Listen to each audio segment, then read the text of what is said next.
So there probably comes a point in a lot of people's lives where we start to realize something strange. You know, we built a life in the way that we think it should look. We developed these habits. We learned how to survive. We learned how to speak a certain type of way in front of certain types of people.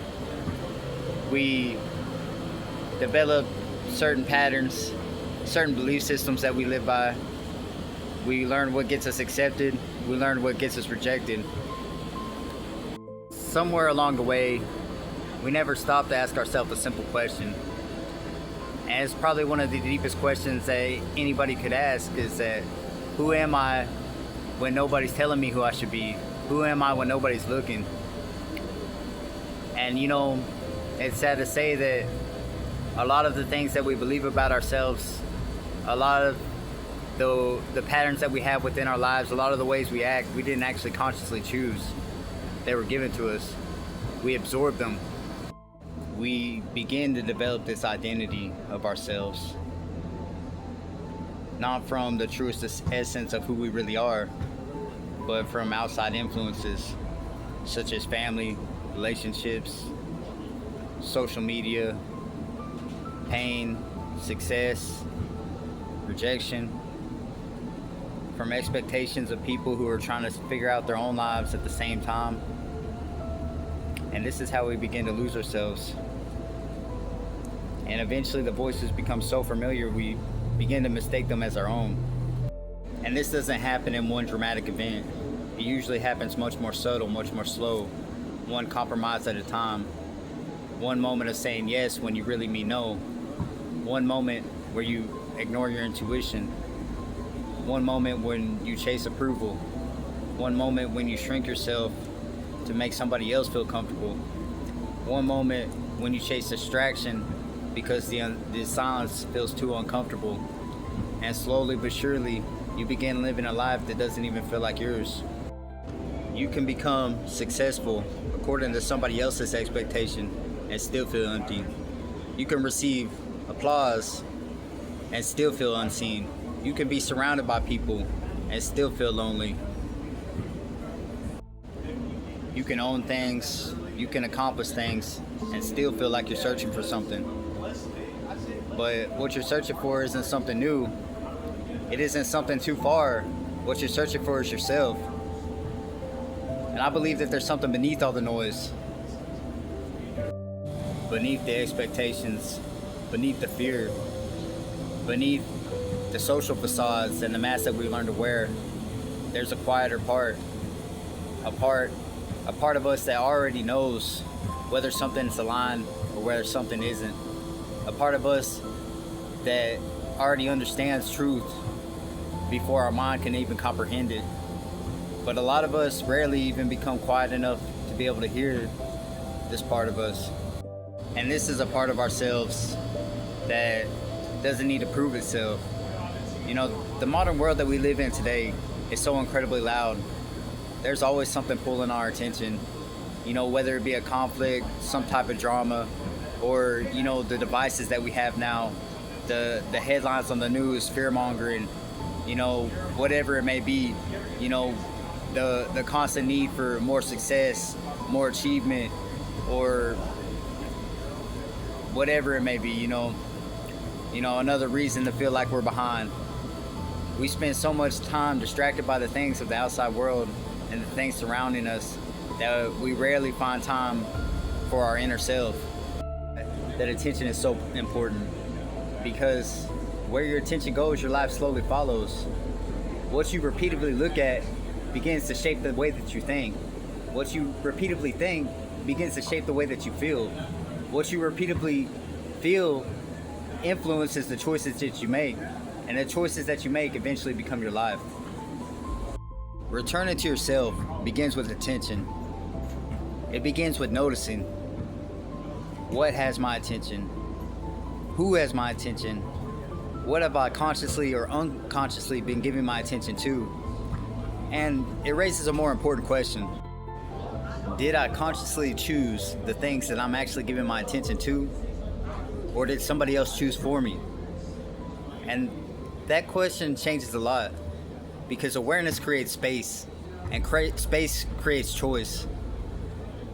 You don't have to reinvent your life all in one day. You don't have to have some dramatic spiritual awakening. A lot of these things happen real subtly, real slow. A lot of these things happen through consistency of what we decide to give our attention to and the choices that we make in an everyday life. Oftentimes, transformation happens a lot smaller than we realize, and that's why some people will wake up one day and not realize what happened to their life. So we begin with noticing.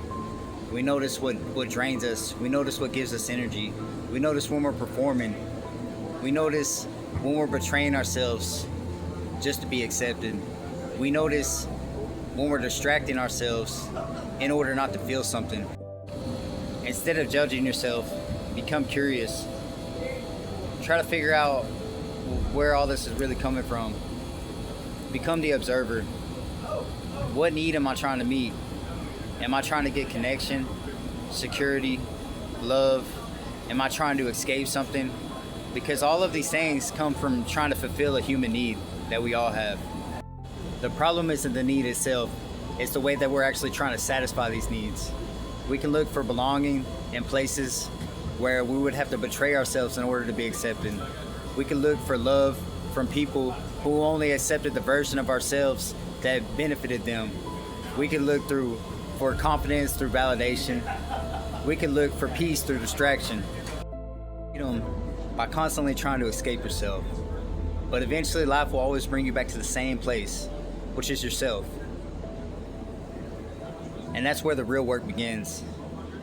Not because you're defective, not because you have to become some perfect version of yourself, but because there's a difference between self-improvement and abandoning yourself. Real growth actually comes from remembering what actually matters, remembering your values, remembering that you have the ability to make a choice, remembering that your attention belongs to you, remembering that you have the right to outgrow any environment you're in, any identity, any way of life, that you don't have to be stuck. And remembering that not everybody has to understand the path that you're walking or who you're becoming in this life. After this episode, I want you to try something, a little practice, you know what I'm saying? Just for 5 minutes. Turn out all the distractions. No music, no devices, no television, no noise, and just focus what part of my life really feels the most like me right now? And then sit and wait. Okay. And then ask yourself, what part of my life have I learned to perform? Don't force the answer. Just let it come naturally. Don't judge yourself. Just notice what comes up.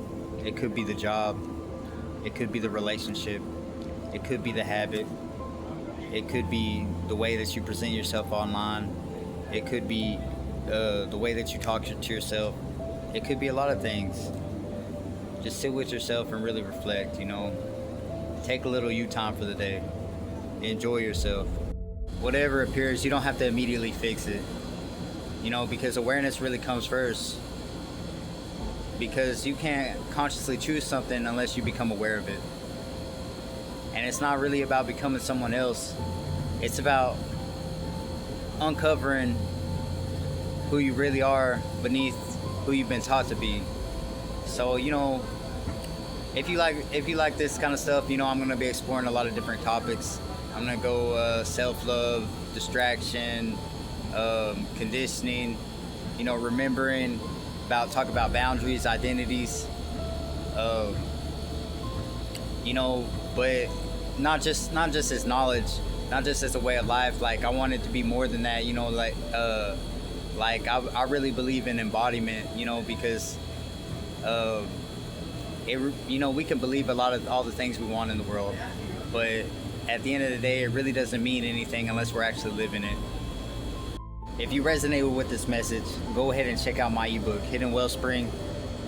It's based on the same concept that what you've been searching for isn't outside of you, it's actually within, buried underneath all the noise, distractions, and expectations of the world. And even whether you read it or not, I want to leave you with this one idea. You don't have to discover your entire path today. You just have to take the next honest step. And the next honest step might just be admitting, might just be giving attention that what you're looking for this whole time has really been you.